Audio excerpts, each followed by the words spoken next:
ಪ್ರಿಯ ವೀಕ್ಷಕರೇ, ನಮ್ಮ ಚಾನಲ್ಗೆ ಸ್ವಾಗತ. ಗ್ರಾಮೀಣ ಕೃಷಿ ಬದುಕಿನ ಚಿತ್ರಗಳು, ಒಂದಷ್ಟು ನೋಟಗಳು ನಿಮಗಾಗಿ. ಪ್ರಿಯ ಗ್ರಾಮೀಣ ಕೃಷಿ ಪ್ರದೇಶಗಳಲ್ಲಿ ಮಳೆಗಾಲ ಬಂದಾಗ ಮಾತ್ರ ಅರಳುವಂತಹ ಒಂದು ಸುಂದರವಾದ ಹೂವಿನ ಒಂದು ದೃಶ್ಯ. ಈ ಹೂವಿನ ಹೆಸರನ್ನು ಈ ಭಾಗದಲ್ಲಿ ಏನೆಂದು ಕರೀತಾರೆ ನನಗೆ ಅಷ್ಟು ಸರಿಯಾಗಿ ಮಾಹಿತಿ ಇರುವುದಿಲ್ಲ. ಆದರೆ ಇದು ನಮ್ಮ ಕೃಷಿ ಭೂಮಿಯ, ನಮ್ಮ ಮನೆಯ ಸೌಂದರ್ಯವನ್ನು ಹೆಚ್ಚು ಮಾಡುವುದರಲ್ಲಿ ಖಂಡಿತವಾಗಿಯೂ ತುಂಬ ಒಳ್ಳೆಯ ಒಂದು ಪಾತ್ರವನ್ನು ವಹಿಸುತ್ತೆ ಎನ್ನುವಂಥದ್ದು ಹೇಳಬಹುದಾಗಿದೆ. ನೋಡಿ, ಈ ಹೂವಿನ ಎಷ್ಟು ಸುಂದರವಾಗಿ ಕಾಣುತ್ತಾ ಇದೆ ನೋಡಿ, ಬಹಳ ಒಂದು ಸುಂದರವಾಗಿ. ಇದು ಅರಳುವಂಥದ್ದು ಕೇವಲ ಮಳೆ ಬಂದಾಗ ಮಾತ್ರ ಅರಳುತ್ತದೆ. ನಂತರ ಸ್ವಲ್ಪ ದಿನಗಳ ನಂತರ ಇದು ಒಣಗಿ ಹೋಗುತ್ತದೆ. ಮಧ್ಯಪ್ರಾಚ್ಯ ವಿದೇಶಗಳಲ್ಲಿ ಯುದ್ಧಗಳು ನಡೆಯುತ್ತಿರುವುದರಿಂದ ಇವತ್ತು ನಮ್ಮೆಲ್ಲರ ಮನೆಗಳಲ್ಲಿಯೂ ಇಡೀ ದೇಶದಲ್ಲಿಯೂ ಗ್ಯಾಸಿನ ಸಮಸ್ಯೆ, ಸಿಲಿಂಡರಿನ ಸಮಸ್ಯೆ ಮತ್ತು ಪೆಟ್ರೋಲ್ ಇಂಧನಗಳ ಸಮಸ್ಯೆಯು ಬಹಳವಾಗಿ ಜನರನ್ನು ಕಾಡುತ್ತಿದೆ. ಅದನ್ನು ಗ್ರಾಮೀಣ ಪ್ರದೇಶದ ಮನೆಗಳಲ್ಲಿ ಜನರು ಯಾವ ರೀತಿ ಸಮಸ್ಯೆಗಳನ್ನು ದೂರ ಮಾಡಿಕೊಂಡಿದ್ದಾರೆ ಎಂಬುದನ್ನು ನೋಡೋಣ. ಹಾಗೆಯೇ ನಮ್ಮ ಮನೆಗಳಲ್ಲಿ, ಪ್ರತಿಯೊಂದು ಮನೆಗಳಲ್ಲಿಯೂ ಇರುವಂತಹ ದೊಡ್ಡ ಸಮಸ್ಯೆ ಎಂದರೆ ಸ್ಥಳಾವಕಾಶ. ಪ್ರತಿಯೊಂದು ಮನೆಗಳಲ್ಲಿಯೂ ಸ್ಥಳಾವಕಾಶ ವಿಭಿನ್ನವಾಗಿ ಬೇರೆ ಬೇರೆಯ ರೀತಿಯದೇ ಆಗಿರುತ್ತದೆ. ಆದರೆ ಕೆಲವುದು ದೊಡ್ಡ ಮನೆ, ಕೆಲವುದು ಸಣ್ಣ ಮನೆ, ಇನ್ನು ಸಾಮಾನ್ಯ ಮನೆಗಳು ಆಗಿರುತ್ತದೆ. ಆದರೆ ಇಲ್ಲಿ ಮುಖ್ಯವಾಗಿ ಮನೆಯ ಅಡುಗೆ ಮನೆಗಳಲ್ಲಿ ಇರುವಂತಹ ವಸ್ತುಗಳು, ಸಾಮಗ್ರಿಗಳನ್ನು ಜೋಡಿಸಿ ಇಡುವಂತಹ ಸ್ಥಳಾವಕಾಶದ ಅವಶ್ಯಕತೆಯು ಬಹಳವಾಗಿರುತ್ತದೆ. ಇದಕ್ಕೆ ಪರ್ಯಾಯವಾಗಿ ಇದಕ್ಕೆ ಒಂದು ಸಹಕಾರವಾಗುವಂತಹ ಒಂದು ಸ್ಟ್ಯಾಂಡ್ ಇರುವಂತಹದ್ದು ಸಾಮಾನ್ಯ ಜನರಿಗೆ ಒಂದು ಬಹಳ ಉಪಯೋಗಕಾರಿ ಮತ್ತೊಂದು ಆಪದ್ಬಾಂಧವ ಎಂದು ನಾವು ಹೇಳಬಹುದು. ಇಲ್ಲಿ ನಾವು ಕಾಣುತ್ತಾ ಇರುವಂತಹದ್ದು ಪಾತ್ರೆಗಳನ್ನು, ಲೋಟಗಳನ್ನು, ಇತರೆ ಅಡಿಗೆ ಸಾಮಗ್ರಿಗಳನ್ನು, ಮನೆಯ ವಸ್ತುಗಳನ್ನು ಜೋಡಿಸಿ ಇಡುವಂತಹ ಒಂದು ಸ್ಟ್ಯಾಂಡ್. ಈ ಸ್ಟ್ಯಾಂಡಿನಲ್ಲಿ ಎಷ್ಟೊಂದು ವಸ್ತುಗಳು ಹಿಡಿಯುತ್ತವೆ. ಇಲ್ಲದಿದ್ದರೆ ಈ ಸ್ಟ್ಯಾಂಡಿನಲ್ಲಿ ಇರುವಂತಹ ವಸ್ತುಗಳನ್ನು ನಾವು ಪ್ರತ್ಯೇಕವಾಗಿ ಇಟ್ಟರೆ ಅದು ಎಷ್ಟೊಂದು ಸ್ಥಳಾವಕಾಶ ತೆಗೆದುಕೊಳ್ಳುತ್ತದೆ ಎಂಬುದು ಬಹಳ ಮುಖ್ಯವಾಗಿರುತ್ತದೆ ವಿಚಾರವಾಗಿದೆ. ಆದರೆ ಇಲ್ಲಿ ನಾವು ಈ ರೀತಿಯ ಒಂದು ಸ್ಟ್ಯಾಂಡ್ ಅನ್ನು ಬಳಸುವುದರಿಂದ ಬಹಳಷ್ಟು ವಸ್ತುಗಳನ್ನು, ಪರಿಕರಗಳನ್ನು, ಪಾತ್ರೆಗಳನ್ನು, ಲೋಟಗಳನ್ನು ಮತ್ತು ಬೇರೆ ಬೇರೆ ರೀತಿಯ ಸರಂಜಾಮುಗಳನ್ನು ಈ ಒಂದು ಸ್ಟ್ಯಾಂಡಿನಲ್ಲಿ ಜೋಡಿಸಿ ಇಡುವುದರಿಂದ ಬಹಳಷ್ಟು ಸ್ಥಳಾವಕಾಶವನ್ನು ನಾವು ಉಳಿಸುವ ಸಾಧ್ಯತೆ ಇದೆ. ಸಣ್ಣ ಮನೆಗಳಿಗೆ ಮತ್ತು ಇದು ಸಾಮಾನ್ಯ ಮನೆಗಳಿಗೆ ಇದು ಒಂದು ಆಪದ್ಬಾಂಧವನ ಆಗಿ ನಮ್ಮ ಸ್ಥಳಾವಕಾಶವನ್ನು ಕಾಪಾಡುತ್ತದೆ ಮತ್ತು ಸ್ಥಳಾವಕಾಶ ಕೊರತೆಯ ಸಮಸ್ಯೆಯನ್ನು ನೀಗಿಸುವಲ್ಲಿ ಈ ಒಂದು ಪುಟ್ಟ ಸ್ಟ್ಯಾಂಡ್ ಬಹಳ ದೊಡ್ಡ ಪಾತ್ರವನ್ನು ವಹಿಸುತ್ತದೆ ಎಂಬುದು ಇಲ್ಲಿ ನಾವು ಗಮನಿಸಬೇಕಾಗಿದೆ. ಸಾಮಾನ್ಯವಾಗಿ ಎಲ್ಲರ ಮನೆಗಳಲ್ಲಿಯೂ ಈ ರೀತಿಯ ಒಂದು ಸ್ಟ್ಯಾಂಡ್ ಇದ್ದೇ ಇರ್ತದೆ. ಅದರಲ್ಲಿಯೂ ಬಡ ಮಧ್ಯಮ ವರ್ಗದ ಮನೆಗಳಲ್ಲಿ ಇಂತಹ ಸ್ಟ್ಯಾಂಡ್ಗಳು ಇದ್ದೇ ಇರಲೂಬಹುದು. ಒಂದು ವೇಳೆ ನಿಮ್ಮಲ್ಲಿ ಈ ಥರ ಸ್ಟ್ಯಾಂಡ್ಗಳು ಇಲ್ಲದಿದ್ದರೆ, ಇದರ ಬಗ್ಗೆ ಮಾಹಿತಿಗಳು ಇದ್ದಲ್ಲಿ ನಮ್ಮ ಈ ವಿಡಿಯೋವನ್ನು ಗಮನಿಸಿ ನೋಡಿ, ಇದರ ವಿಚಾರಗಳನ್ನು ತಿಳಿದುಕೊಂಡು ನೀವು ಕೂಡ ಈ ರೀತಿಯ ಸ್ಟ್ಯಾಂಡನ್ನು ಖರೀದಿ ಮಾಡಿ ಬಳಸಿಕೊಂಡು ನಿಮ್ಮ ಮನೆಯ ಸ್ಥಳಾವಕಾಶದ ಕೊರತೆಯ ಸಮಸ್ಯೆಗಳನ್ನು ನೀಗಿಸುವಲ್ಲಿ ಖಂಡಿತವಾಗಿ ಇದು ಸಹಕಾರಿಯಾಗಲಿದೆ. ಹಾಗೆಯೇ ನಮ್ಮ ಈ ವಿಡಿಯೋವನ್ನು ಮೊದಲ ಬಾರಿಗೆ ನೋಡಿದ್ದರೆ ದಯವಿಟ್ಟು ಲೈಕ್ ಮಾಡಿ, ಸಬ್ಸ್ಕ್ರೈಬ್ ಮಾಡಿ, ಶೇರ್ ಮಾಡಲು ಮರೆಯದಿರಿ. ಈ ರೀತಿಯಾಗಿ ಕೆಲವು ವಯಸ್ಸಾದಂತಹ ಮರಗಳು ಒಣಗಿ ಹಾಳಾಗಿ ಮೃದು ಬೀಳುವುದರಿಂದ ಇದನ್ನು ನಾವು ನಮ್ಮ ಗ್ರಾಮೀಣ ಕೃಷಿ ಬದುಕಿನಲ್ಲಿ ಕಟ್ಟಿಗೆಯಾಗಿ ಬಳಸಿಕೊಳ್ಳಲು, ಸೌದೆಯಾಗಿ ಬಳಸಿಕೊಳ್ಳಲು ಸಾಧ್ಯತೆಗಳು ತುಂಬ ಇರುತ್ತದೆ. ಕೃಷಿ ಭೂಮಿ, ರಬ್ಬರ್ ಕೃಷಿ ತೋಟಗಳಲ್ಲಿಯೂ ಕೂಡ ಮರದ ಒಣಗಿದ ಗೆಲ್ಲುಗಳು ಕೆಳಗಡೆ ಬೀಳುವುದರಿಂದ ಅದು ಕೂಡ ಒಂದು ನಮಗೆ ಕಟ್ಟಿಗೆಯಾಗಿ ಖಂಡಿತವಾಗಿ ಬಳಸಿಕೊಳ್ಳಬಹುದು. ಈ ರೀತಿಯಾಗಿ ಸುಲಭವಾಗಿ, ಉಚಿತವಾಗಿ ನಮ್ಮ ಕೃಷಿ ಭೂಮಿಯಲ್ಲಿಯೂ ಕೂಡ ನಮಗೆ ಕಟ್ಟಿಗೆ ಅಥವಾ ಸೌದೆಯ ದೊರೆಯುತ್ತದೆ. ಅದನ್ನು ಸಂಗ್ರಹ ಮಾಡಿ, ತುಂಡು ಮಾಡಿ ಬಳಸಿಕೊಂಡರೆ ಆಯಿತು.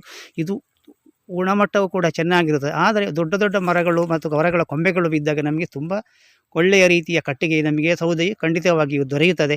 ಇದೊಂದು ಕೃಷಿ ಬದುಕಿನಲ್ಲಿ ಸುಲಭವಾಗಿ ದೊರೆಯುವ ಒಂದು ಕಟ್ಟಿಗೆಯ ವಿಧಾನವಾಗಿರುತ್ತದೆ. ಈ ರೀತಿಯಾಗಿ ಸೌದೆ, ಕಟ್ಟಿಗೆಯನ್ನು ನಾವು ಒಂದು ವರ್ಷಕ್ಕೆ ಬೇಕಾದಷ್ಟು ಒಟ್ಟಿಗೆ ಇಟ್ಟುಕೊಳ್ಳುವಂಥದ್ದು ಒಂದು ಗ್ರಾಮೀಣ ಬದುಕಿನ ಒಂದು ಭಾಗವಾಗಿರುತ್ತದೆ. ಸಾಮಾನ್ಯವಾಗಿ ಎಲ್ಲ ಕೃಷಿಕರು ಮತ್ತು ಗ್ರಾಮೀಣ ಭಾಗದಲ್ಲಿ ಎಲ್ಲ ಕೃಷಿಕರು ಈ ರೀತಿಯಾಗಿ ಕಟ್ಟಿಗೆಯನ್ನು ಮಾಡಿ ಒಂದು ಗುಂಪು ರಾಶಿ ಮಾಡಿ ಇಟ್ಟುಕೊಳ್ಳುತ್ತಾರೆ. ಒಂದು ವರ್ಷಕ್ಕೆ ಸಾಕಾಗುವಷ್ಟು ಕಟ್ಟಿಗೆ ಸದಾ ಅವರ ಮನೆಗಳಲ್ಲಿ ಇರುತ್ತದೆ. ಇನ್ನು ತೆಂಗಿನ ಮರಗಳು ಇದ್ದರೆ ತೆಂಗಿನ ಕಾಯಿಗಳು ದೊರೆಯುತ್ತವೆ. ತೆಂಗಿನಕಾಯಿಯಿಂದ ನಮಗೆ ಗೆರಟೆಗಳು ದೊರೆಯುತ್ತದೆ ಮತ್ತು ಅದರ ಸಿಪ್ಪೆಯನ್ನು ಕೂಡ ನಾವು ಉರುವಲಾಗಿ ಬಳಸಿಕೊಳ್ಳಬಹುದು. ತೆಂಗಿನ ಗೆರಟೆಗೆ ಈಗ ಒಳ್ಳೆಯ ಬೇಡಿಕೆ ಇದ್ದು ಒಳ್ಳೆಯ ಬೆಲೆ ಇರುತ್ತದೆ. ಆದ್ದರಿಂದ ಅದನ್ನು ಬೆಂಕಿಗೆ ಹಾಕಿ ಉದಿಸುವುದಕ್ಕಿಂತ ಮಾರಾಟ ಮಾಡಿದರೆ ನಮಗೆ ಒಳ್ಳೆಯ ಲಾಭದಾಯಕವಾದಂತಹ ಬೆಲೆಯು ದೊರೆಯುತ್ತದೆ ಎನ್ನುವಂಥದ್ದು ಇಲ್ಲಿ ಗಮನಿಸಬಹುದಾಗಿದೆ. ಇದೆಲ್ಲವನ್ನು ಬಳಸಿಕೊಂಡು ನಾವು ಸೌದೆಯನ್ನು ಬಳಸಿಕೊಂಡು ಯಾವ ರೀತಿಯಾಗಿ ಅಡಿಗೆ ಕಾರ್ಯವನ್ನು ಗ್ರಾಮೀಣ ಪ್ರದೇಶಗಳಲ್ಲಿ ಗ್ಯಾಸ್ ಇಲ್ಲದಲ್ಲೇ ಮಾಡುತ್ತಾರೆ ಎಂಬುದನ್ನು ನೋಡೋಣ.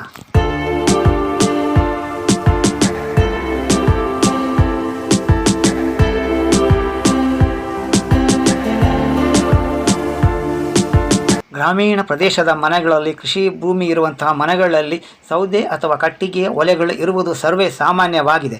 ಆದ್ದರಿಂದ ಕೃಷಿ ಬದುಕಿನಲ್ಲಿ ಜನಗಳಿಗೆ ದೊಡ್ಡ ಎಷ್ಟೇ ದೊಡ್ಡ ಗ್ಯಾಸ್ ಸಮಸ್ಯೆಯಾದರೂ ಕೂಡ, ಇಂಧನದ ಸಮಸ್ಯೆಯಾದರೂ ಕೂಡ ಅಡಿಗೆ ಮನೆಯ ಜೀವನಕ್ಕೆ, ಆಹಾರ ತಯಾರಿಕೆಗೆ ಯಾವುದೇ ಸಮಸ್ಯೆಗಳು ಎಂದಿಗೂ ಬರುವುದಿಲ್ಲ ಎನ್ನುವಂಥದ್ದನ್ನು ನಾವು ಇಲ್ಲಿ ನೆನಪಿಟ್ಟುಕೊಳ್ಳಬೇಕು.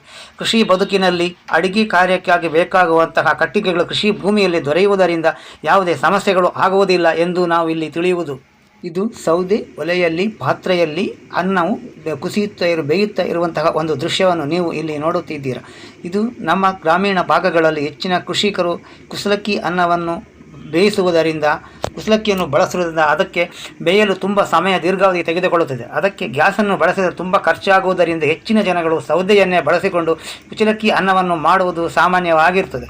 ಇಲ್ಲಿ ನೀವು ನೋಡ್ತಾ ಇರುವಂತಹ ಒಂದು ದೃಶ್ಯದಲ್ಲಿ ಕಾಣಬಹುದು ಯಾವ ರೀತಿ ನಾವು ಸೌದೆಯ ಕಟ್ಟಿಗೆಯನ್ನು ಬಳಸಿಕೊಂಡು ಅನ್ನವನ್ನು ಬೇಯಿಸುತ್ತಾ ಇದ್ದೇವೆ ಎನ್ನುವಂಥದ್ದು. ಅನ್ನವು ಯಾವ ರೀತಿ ಕುದಿ ಬಂದು ಆವಿ ಬರುತ್ತಿದೆ ಎಂಬುದನ್ನು ಕೂಡ ನಾವು ನೋಡುತ್ತಾ ಇದ್ದೇವೆ. ಒಲೆಯಲ್ಲಿ ಅನ್ನವು ಬೆಂದ ನಂತರ ಅದರ ನೀರನ್ನು ತೆಗೆಯಲು ಅನ್ನವನ್ನು ಬಸಿಯುವಂಥ ಒಂದು ಪದ್ಧತಿ ಇರುತ್ತೆ. ಅದು ಬಸಿದ ನಂತರ ನಾವು ಅದನ್ನು ಅನ್ನವು ತಯಾರಾದ ಮೇಲೆ ಅದನ್ನು ಬಡಿಸಿ ಊಟ ಮಾಡುವುದಂತಹ ಒಂದು ಕ್ರಮವು ಸಾಮಾನ್ಯವಾಗಿದೆ. ಆದ್ದರಿಂದ ಒಂದಷ್ಟು ಈ ದೃಶ್ಯಗಳನ್ನು ಕೂಡ ನಾವು ನೋಡಿ ಸವಿಯೋಣ.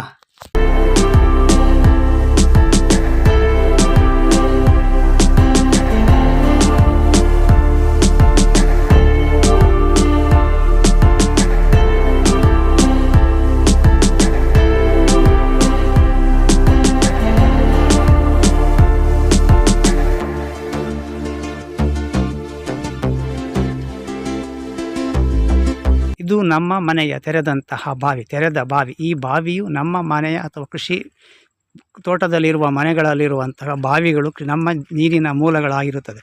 ಯಾಕಂದರೆ ಈ ಬಾವಿಯೇ ನಮ್ಮ ಸಕಲ ನೀರಿನ ಪೂರೈಕೆಯನ್ನು ಮಾಡುತ್ತದೆ. ಆದ್ದರಿಂದ ಬಾವಿಯನ್ನು ಉಳಿಸಿ, ನೀರು ಇಂಗಿಸಿ ಅಂತರ್ಜಲವನ್ನು ವೃದ್ಧಿಸಲು ಕೂಡ ತುಂಬ ಸಹಕಾರವಾಗುತ್ತದೆ. ನಮ್ಮ ಕೃಷಿ ಭೂಮಿ ಮನೆಗಳಲ್ಲಿ ಕೋಳಿಗಳಂತೂ ಇದ್ದೇ ಇರುತ್ತವೆ. ಈ ಕೋಳಿಗಳಿಂದ ಬಹಳ ಪ್ರಯೋಜನಗಳಿದೆ. ಒಂದು, ನಮಗೆ ಮೊಟ್ಟೆಯನ್ನು ಕೊಡುತ್ತದೆ, ಪೌಷ್ಟಿಕವಾದ ಆಹಾರವನ್ನು ಕೊಡುತ್ತದೆ.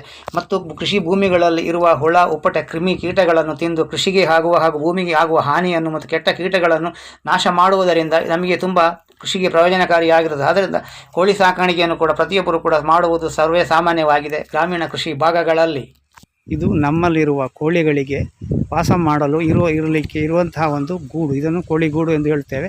ಇದು ನಾವು ಸಾಮಾನ್ಯವಾಗಿ ಎಲ್ಲಿ ಬೇಕಾದ್ರೆ ಇದನ್ನು ಮಾಡಿಸಿಕೊಳ್ಳಬಹುದು. ಇದು ಸ್ವಲ್ಪ ಕಬ್ಬಿಣ ಮತ್ತು ಅಂಚನ್ನು ಬಳಸಿಕೊಂಡು ನಾವು ನಮಗೆ ಬೇಕಾದ ಹಾಗೆ ತಯಾರಿಸಿಕೊಂಡಿದ್ದೇವೆ. ನೋಡಿ, ಈ ರೀತಿಯಾಗಿ ನಾವು ಕೋಳಿಗೂಡನ್ನು ಕೂಡ ಮಾಡಿ ನಮ್ಮ ಕೋಳಿಗಳನ್ನು ಸಾಕಾಣಿಕೆ ಸಣ್ಣ ಮಟ್ಟದಲ್ಲಿ ಮಾಡಬಹುದಾಗಿದೆ.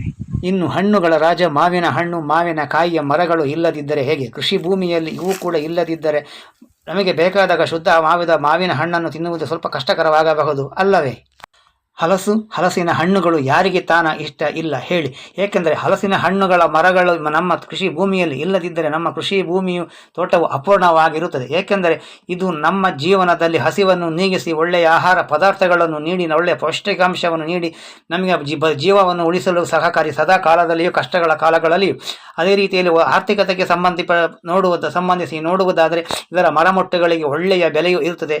ಸ್ವಲ್ಪ ದಿನಗಳು ಕಳೆದ ನಂತರ ಒಳ್ಳೆಯ ಹಣಕಾಸು ಒದಗಿಸಿಕೊಡುತ್ತದೆ. ಹಾಗೆಯೇ ಪರಿಸರಕ್ಕೂ ಕೂಡ ನೆರಳನ್ನು ನೀಡಿ, ತಂಪನ್ನು ನೀಡಿ, ಭೂಮಿ ತಾಯಿಯನ್ನು ಕಾಪಾಡುವ ನಿಟ್ಟಿನಲ್ಲಿ ಹಲಸಿನ ಮರವು ಬಹಳ ದೊಡ್ಡ ಪಾತ್ರವನ್ನು ವಹಿಸುತ್ತದೆ ಎನ್ನುವಂಥದ್ದು ನಾವಿಲ್ಲಿ ಮರೆಯಬಾರದು. ಆದ್ದರಿಂದ ಎಲ್ಲರೂ ಕೂಡ ಒಂದೊಂದು ಮರವನ್ನು ನಟ್ಟು ಬೆಳೆಸುವಂಥದ್ದು ಕೂಡ ಬಹಳ ಮುಖ್ಯವಾಗಿರುತ್ತದೆ.